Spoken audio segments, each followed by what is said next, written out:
საკუთარ ცოდნას, უნარებს და გამოცდილებას.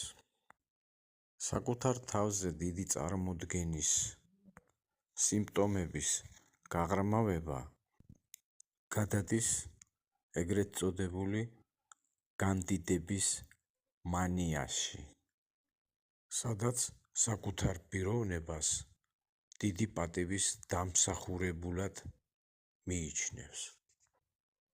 ასეთი ადამიანი არა მხოლოდ განიკითხავს სხვებს, არამედ ზიზღითაც კი მოიხსენიებს მათ და მზად არის ბოროტებაც კი ჩაიდინოს მათ მიმართ.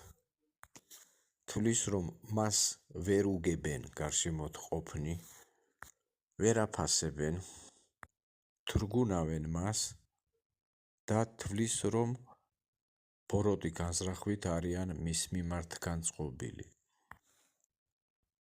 ამგვარი ამაყი ადამიანი ყოველთვის უკმაყოფილოა გარშემო მყოფთა და ცხოვრების პირობების გამო და ამიტომაც მიდის სასოწარკვეთილებამდე, ღვთისგმობამდე და ხანდახან თვითკვლელობამდეც.